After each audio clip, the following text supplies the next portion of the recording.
Good afternoon, students.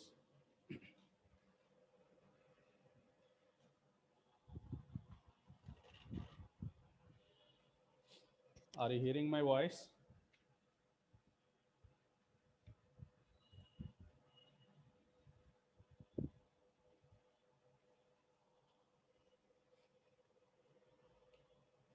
Are you hearing my voice?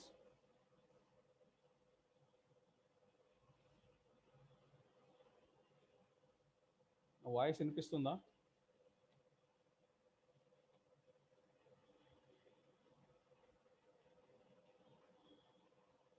Sailu,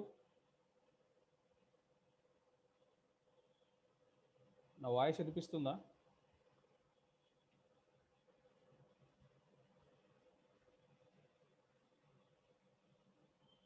Okay.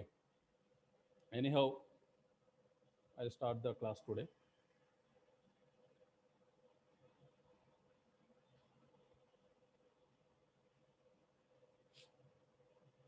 Yesterday, we completed the concept regarding Dalit historiography.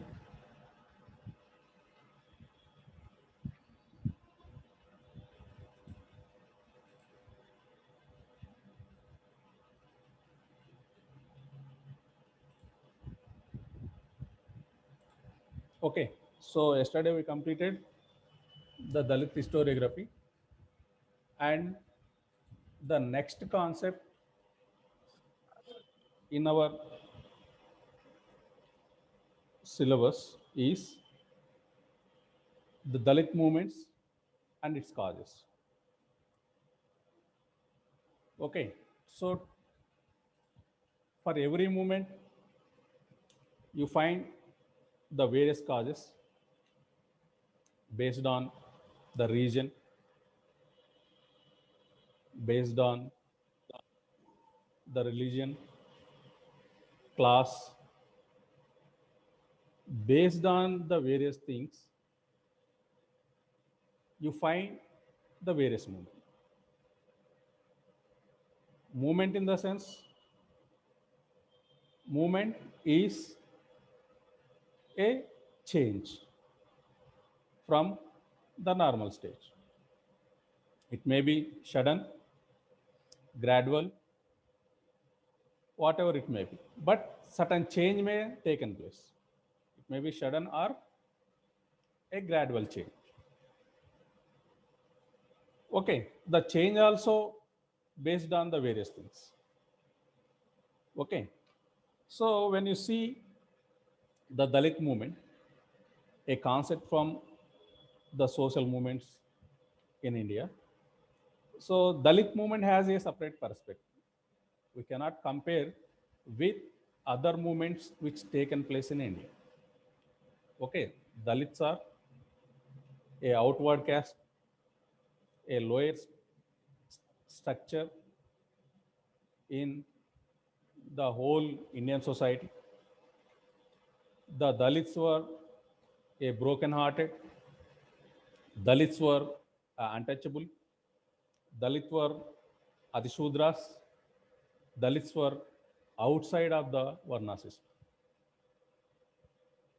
So totally, the Dalits were maintained isolation or the far away from the mainstream of the Indian society. It means what? Dalits have a separate perspective when compared to the other communities or other castes in Indian social structure. So the Dalits movement has a separate perspective. Tomorrow we'll see clearly about what are the various causes mainly responsible for the Dalit movements in India. We'll divide the Dalit movement in two phases because in our syllabus, which confined to only the 50 years, Okay, duration of 50 years.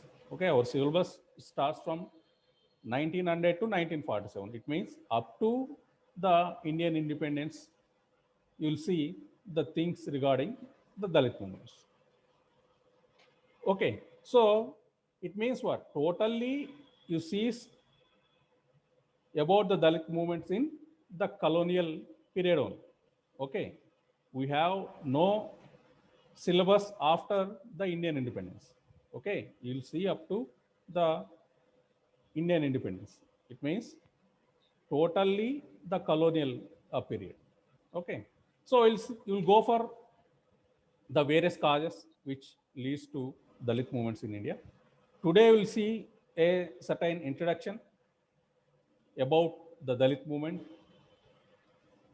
from the a separate perspective, which followed by various personalities who motivated the Dalit towards their rights. Okay, so I'll start with the various personalities who motivated the Dalits about their rights or to aware the Dalits against the Brahmanical hierarchy. Okay, so I will give a certain information about the various personalities who motivated the Dalit during the colonial period from the Dalit perspective. Okay, so the first major critic of Indian caste system and advocated for Dalits was the Jyotiba Phule. Okay, Jyotiba Phule was a important personality who motivated the broken-hearted people in Indian caste system. Okay, so an affluent Sudra who broke tradition by establishing schools for Sudras and untouchables, and then broke tradition again by opening those schools to girls as well as the boys. He tried to unite Sudras and untouchables in a campaign to break the monopoly of power by the twice born, and he developed a theory to explain the origins of the caste, making an analogy to the European conquest and subjugation of Native Americans in Western Hemisphere. He said the Aryans were light-skinned invaders who conquered, suppressed, and exploited the native dark-skinned natives of India. Okay, so Jyotiba Phule was an important personality who who the um, supported the Aryan theory of invasion. Okay, so he strongly condemned the Aryan invasion against the native Indians. Okay, so during the early decades of the 20th century, several activists picked up this theme and ramified it.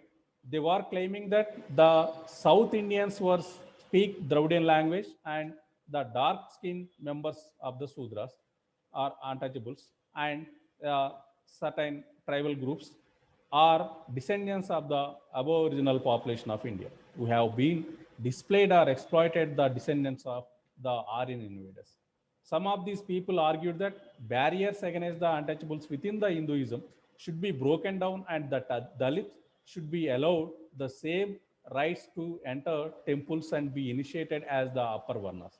They often encourage the Sudras and untouchables to adopt the rituals and vegetarian diet of the upper caste. Okay, so all these things are we already discussed in our last class, but a general perspective, I again giving these points again. Okay, so others such as Bhagirathi Varma. Okay, Bhagirathi Varma also an important personality who motivated the Dalit people, particularly in the Hyderabad state, and later he was also a pioneer who started the various organizations, social organizations to aware the Dalits in the whole Telugu speaking land. Okay, so as the Bhagirathi Varma argued for a complete break from the Hindu tradition, the extreme form of this pattern was taken by E.V. Ramaswamy Nayakar, usually called a Periyar, and angered by the uh, elitist and Northern Indian dominance within the Indian National Congress. He left the party and founded movement in what now in Tamil Nadu state dedicated to the abolition of all distinctions and the rejection of the all religion and the maintenance of Tamil language and culture in the face of growing Hindu influence. Even though the Ramaswamy Naik traveled to the Soviet Union in 1932 and spoke glowingly about the wonders of aesthetic socialism. He was condemned by twice-born leadership of the Indian Communist movement because he concentrated on caste issues rather than economic class issues. Okay, so he also left the pattern of socialism and concentrate more on the ethnic issues and was a significant contributor towards the Tamil nationalist movement, which was played such as a large role in Indian politics in several decades. Okay, so apart from the Bhagireddy Verma and E.V. Ramaswamy Nayakar, also a important personality who motivate Dalits not only in the Tamil speaking land and also other parts of the Indian subcontinent. Okay, so after a different tack was taken by Narayana Swami Guru. Okay, Narayana Swami Guru in what is now Kerala state. Okay, he belongs to the territories of Kerala and adopting the slogan "One religion, one caste, and one God." He pressed both an egalitarian religious reforms reform and maintenance of the Dravidian language and culture and against Hindi and North Indian influence.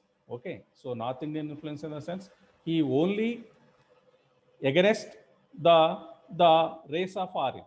Okay, so not a particular people of North India, right? So although little known elsewhere in India, his movement and disconcerting life like statues of him can be found throughout Kerala today. Okay, so nowadays you find the various statues of Narayan Guru um, uh, often you see, right? So towering over all these other people and movements is the figure of Bhimrao Ramji Ambedkar. Okay, B.R. Ambedkar, his contribution uh, to the uh, to the society of Dalits, which is particularly see between 1891 to 1956. Okay, so he was born into a untouchable Mahar community in what now Maharashtra state, and he had the good fortune to attend a school open to untouchables by reforming Maharaja of Baroda. He eventually won scholarships to Columbia University in the United States and Oxford University in Britain, from which he learned doctoral degrees in history and law. Okay, returning to India, he became an outspoken advocate for his people and founded a socialist style political party during in 1920s and 1930s in what was the Bombay presidency of British India. Okay, so he tried to draw into the party a broad spectrum of untouchables, Sudras, and industrialized workers. He bluntly condemned the caste system. In reply to sociologists and anthropologists who analyzed the caste system as a functional division of labor in the pre-industrial state, Ambedkar responded that caste was not a division of labor, but a division of laborers. So they could be exploited by an elite more effectively. He rejected Pule's theory, Jyotiba Phule's theory, that caste was based on conquest of the above original population of India by light-skinned invaders. Okay, so after Dr. B.R. Ambedkar, there is another a prominent personality who tried to make certain status, provide certain status to the untouchables in India. He is none other than the Mahatma Gandhi. Okay, Mahatma Gandhi tried to draw Ambedkar and his followers into the independence movement of the Indian National Congress. Ambedkar pressed Gandhi to condemn the caste system, which Gandhi refused to do. Okay, so he probably had no choice if if he was to retain the support of the twice born.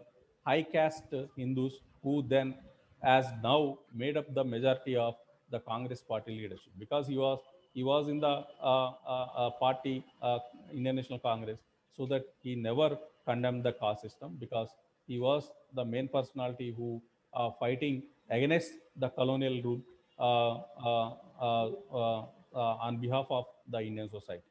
Okay, so Gandhi did agree to condemn the untouchability and famously renamed the untouchables as the Harijans. That means the children of God. So many Dalit intellectuals who also criticize this name Harijan, because which is very close to the Devadasi system. Okay, so the son of the god is a which related to a son of Devadasi. So many intellectuals they were condemned and criticized this the term which is used by the Mahatma Gandhi regarding the Dalits as origin. Okay, so during the protracted negotiations with Britain concerning the independence, Ambedkar often called upon the British to grant home rule or independence only with the guarantees to protect Dalits from high caste Hindus, such as Jinnah demanded a separate homeland for Muslim minority to protect them from the Hindu majority.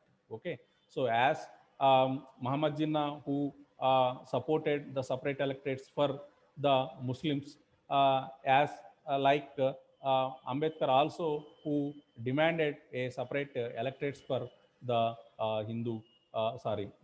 Dalits from in the Hindu structure. Okay, so he often said he could not see how it would be a better for Dalits to be ruled by the native Hindu elite rather than the aligned British elite. Okay, in the early 1930s, when Ambedkar was able to convince the British Raj to establish separate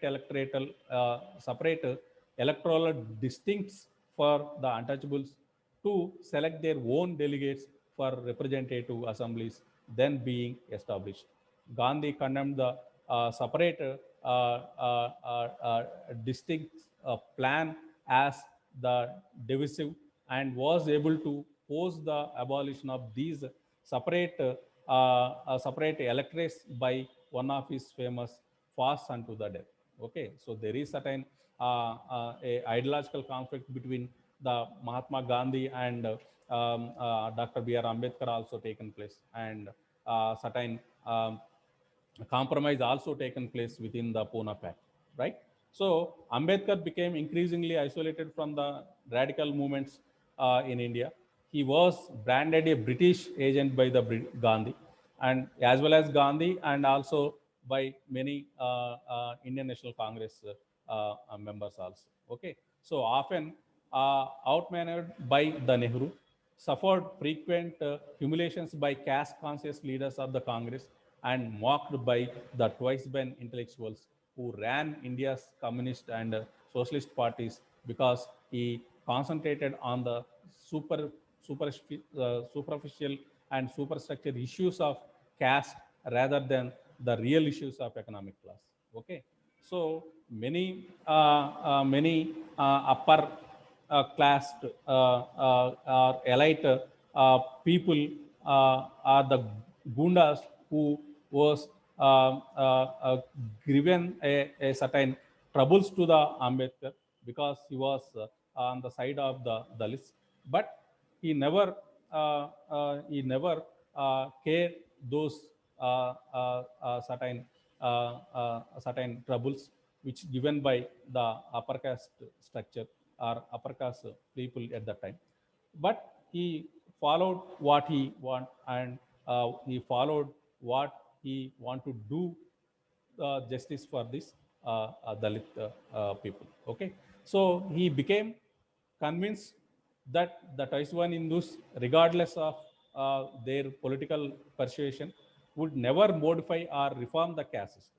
Okay, in the late 1930s, he announced that although I was a born a Hindu, I will not die as a Hindu. Okay, and in 1942, he founded the Scheduled Caste Federation to protect the rights of the Dalits in what would soon be an independent India. When independence did come in 1947, Ambedkar played a key role in the Constituent Assembly, you are already well aware, and came to be called the father of Indian Constitution. He wrote into that dominant articles which outlawed untouchability and directive principles that in order to reverse the effects of the untouchables. Okay, the government of India should reserve some civil service positions and some seats in the schools and universities for the members of the scheduled caste and other tribes of India, which was a great contribution of Ambedkar, which to the Indian Constitution.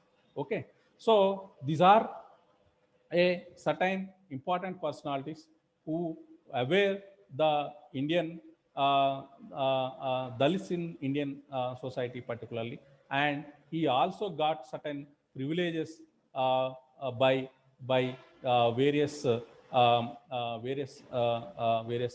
contributions, which is by the Dr. B.R. Ambedkar and also other Dalit personalities who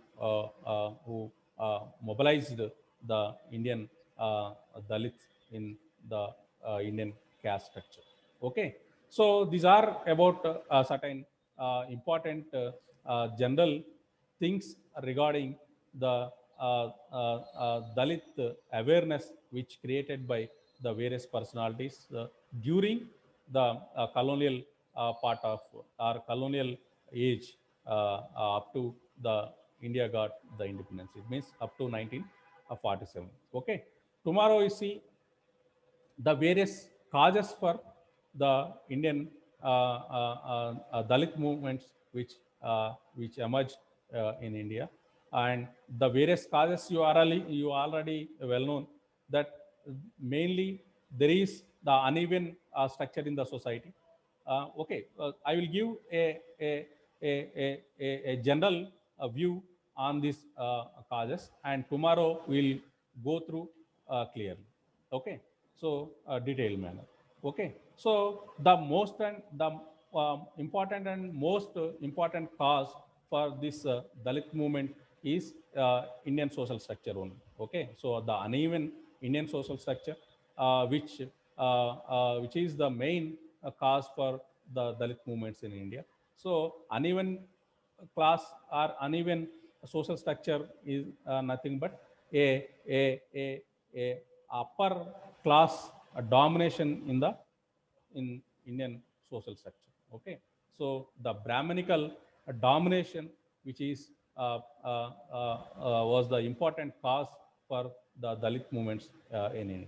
Okay, so next one is the untouchability, right? So untouchability also an important cause who made the Dalits to uh, fight against the social structure in India, basically. Okay, so first of all, the Dalits were not a part and parcel of Indian social structure, not a part and parcel of Varna, uh, the structure of Varna, because they are not even comes under the Sudras also. Okay, so Sudra is the lowest structure in the Varna, and not even these Dalit or Harijan or Atishudra or Mlecha, Chandala, whatever you may call. Okay, the various synonyms for this term Dalit, and they were not even comes under the Sudra structure. Okay, so they are not even comes under the Sudra class.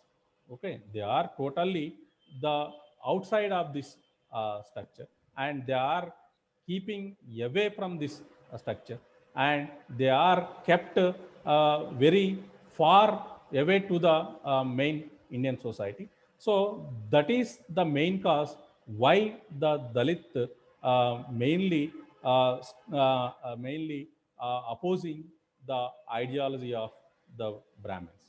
Okay, so Brahmins who call themselves as a elite class and also a privileged class, and they are thinking that they are the only class to mobilize all the society, and in the manner they were keeping these untouchables very far away to the Indian society. Okay, so this is a important cause for this arise of Dalit movements in India.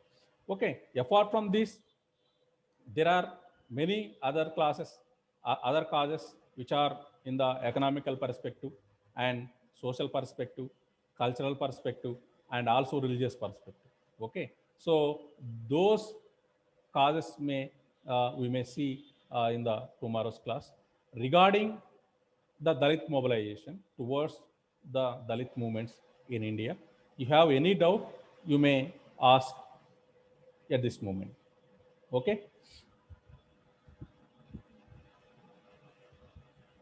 Students, you have any doubts?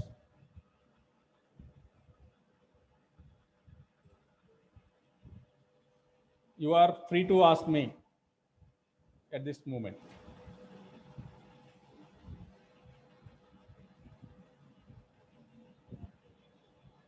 Any questions regarding the awareness of Dalits towards the Dalit movement in India?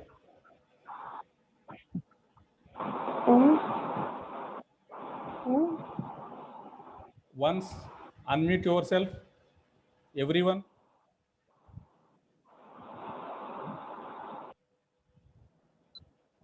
Unmute your videos and audio.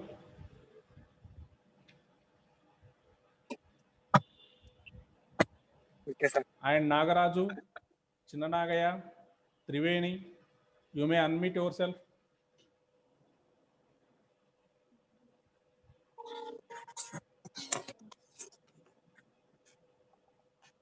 Sailu, any doubt?